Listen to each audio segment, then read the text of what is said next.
Terkuak penggunaan dana Basnas oleh Ganjar, ditulis oleh Anggara Kasih dari siwar.com.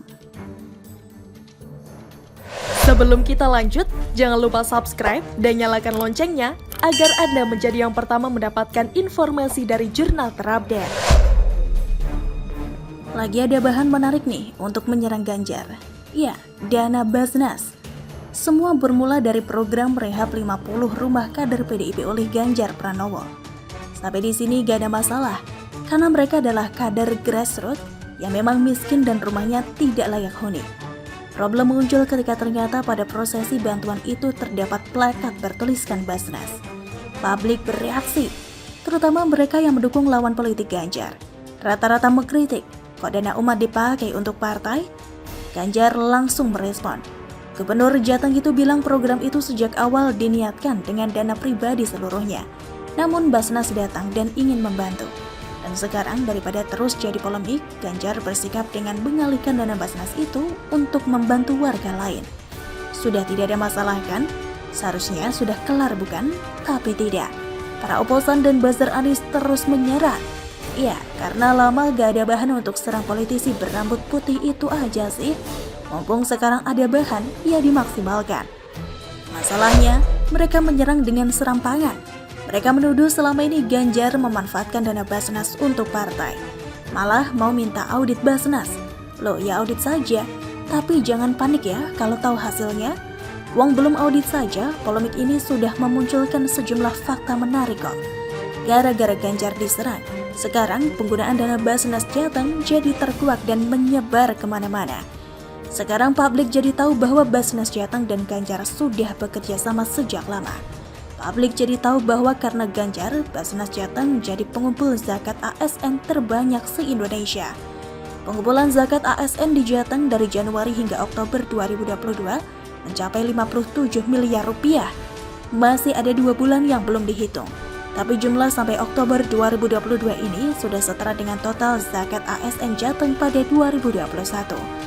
Padahal dulu di masa awal Ganjar menjabat, zakat ASN per tahun hanya 110 juta rupiah. Luar biasa bukan peningkatannya? Tren peningkatan itu disebabkan oleh Ganjar yang mengeluarkan SK Gubernur penghimpun zakat dari penghasilan ASN Pemprov. Sejak itu total zakat tahunan ASN Pemprov Jateng terus meningkat. Begini kenaikannya. 2014 110 juta rupiah, 2015 1,9 miliar rupiah, 2016 8,5 miliar rupiah, 2017 18,1 miliar rupiah, 2018 31,7 miliar rupiah, 2019 48,9 miliar rupiah, 2020 50,4 miliar rupiah, 2021 57 miliar rupiah, 2022 hingga bulan Oktober sebesar 57 miliar rupiah. Selengkapnya, di berita Gubernur zakat ASN Pemprov Jateng mencapai 57 miliar rupiah. Pertanyaannya, dana sebesar itu digunakan untuk apa saja? Kalau orang yang tidak suka pasti sudah mencibir. Paling untuk bangun rumah kader PDIP. Gini nih, kalau cuma HP-nya aja yang smart, orangnya tetap tidak smart. Tak kasih tahu ya, ini juga dari browsing. Ketua Basnas Jateng, Kiai Haji Ahmad Daroji memaparkan, Basnas Jateng bekerja sama dengan Pemprov Jateng dalam program pengentasan kemiskinan. Untuk itu, sebanyak 60% dana zakat digunakan untuk membantu fakir miskin, dengan rincian 20% bantuan konsumtif dan 40%-nya bantuan produktif. Kegiatannya macam-macam, yang utama rehab rumah tidak layak huni atau RTLH. Pada tahun 2021, Basnas Jateng menggelontorkan 3,2 miliar rupiah untuk membangun 318 RTLH di Banyumas, Kebumen, Banjarnegara, Pemalang, dan Brebes. Pada tahun 2013 sampai 2014 sudah ribuan rumah warga miskin yang dibangun dengan dana Basnas. Tidak peduli dia pendukung Ganjar atau bukan, partainya PDIP atau Demokrat, PKB, Gerindra, PPP, Nasdem atau PKS. Kalau memang rumahnya tidak layak huni, ya dibantu semua. Asal mustahik warga Jateng dan layak dibantu, itu sudah. Jadi sebenarnya soal dana Basnas untuk membangun rumah kader partai sudah terjadi dari dulu. Kenapa baru ramai sekarang ya? Heran. Apa gara-gara sekarang dekat Pilpres dan Ganjar harus dijatuhkan? Tidak hanya Basnas Pemprov Jateng, bekerja sama dengan sejumlah stakeholders, telah membangun 1,04 juta RTLH di Jawa Tengah sejak 2013. Sumber dananya macam-macam, ada dari pemerintah pusat, pemerintah provinsi, pemerintah kabupaten dan kota, Basnas, serta CSR berbagai perusahaan. Bantuan lainnya ada beasiswa untuk pelajar dan mahasiswa, modal usaha tanpa bunga, serta pengobatan warga. Ya gara-gara dana Basnas juga, pada tahun 2022, Jateng bisa menurunkan angka kemiskinan terbanyak se-Indonesia. Kalau dana umat digunakan dengan cerdas plus transparan akuntabel, insya Allah bermanfaat untuk masyarakat. Tapi kok dana Basnas nggak untuk bangun masjid? Oh ya, pasti ada dong.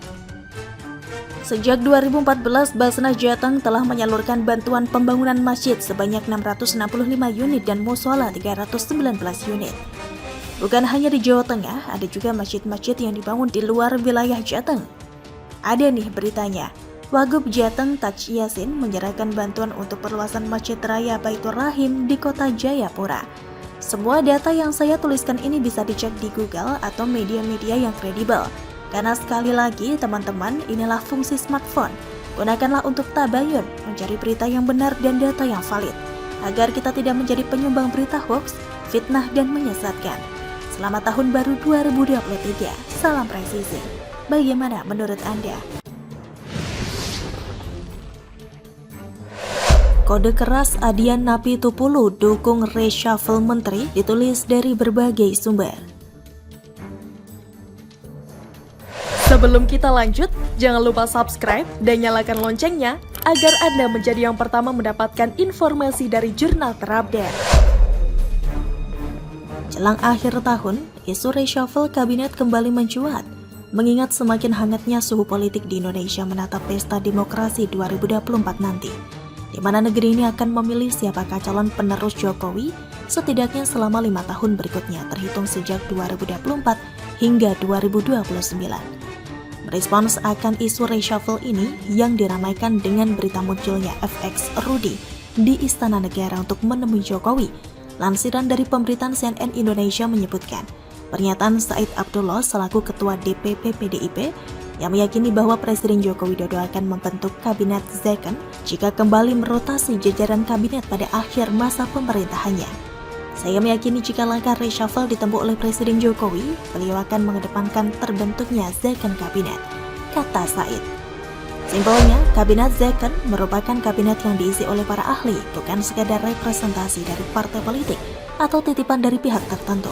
Kabinet second konon pernah diterapkan beberapa kali pada era Presiden Soekarno, mulai tahun 1950 hingga 1957.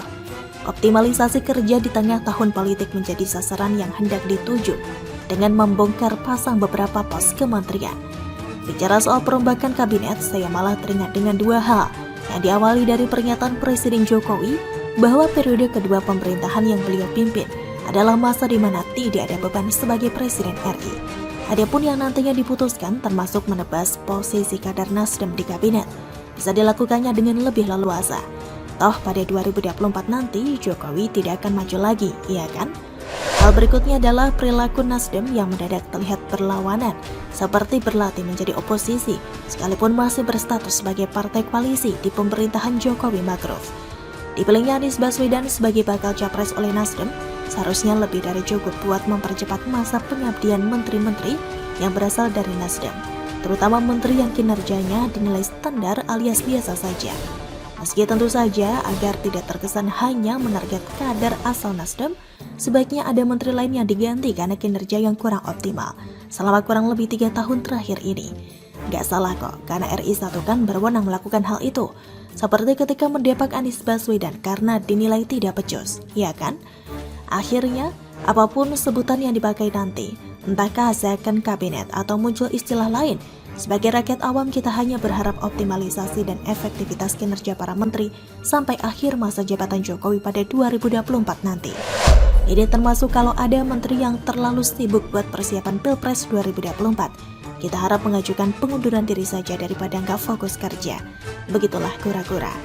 Sebagaimana diketahui, politikus PDI Perjuangan Adian Napitupulu menegaskan reshuffle merupakan hak prerogatif Presiden Republik Indonesia Joko Widodo. Sikap PDIP jelas, reshuffle itu hak prerogatif Presiden. Dia mau reshuffle atau enggak? Ya silakan, ucap Adian di Hotel Cipta Pancoran, Jakarta Selatan, Jumat 32 Desember 2022. Adian mengaku memiliki catatan terhadap menteri yang dianggap kinerjanya kurang. Akan tetapi dia tidak mengetahui catatannya sama atau tidak dengan Jokowi. Masalahnya, yang mau reshuffle gue atau Jokowi? Kalau Jokowi ya tergantung catatan dia. Ada yang menurut gue tidak baik, tetapi menurut Jokowi ada informasi lain dianggap baik. Ya nggak tahu, terangnya. Terkait isu reshuffle dikaitkan dengan pilihan politik Nasdem, Adian menyatakan semua itu tergantung keputusan Presiden Jokowi. Gue nggak mau berpendapat tentang sesuatu yang bukan ruang prerogatif gue, tergantung Jokowi saja, kata dia. Sementara itu Adian juga nggak menjawab kemungkinan menteri dari PDIP dipertahankan oleh Jokowi. Menurutnya hal tersebut menjadi evaluasi Ketua Umum Megawati Soekarno Putri dan Presiden Jokowi. Kami percaya bahwa menteri-menteri saat ini telah memberikan yang terbaik buat negara. Ada yang mungkin punya kekurangan dalam satu atau dua hal, itu wajar, ungkapnya. Bagaimana menurut Anda?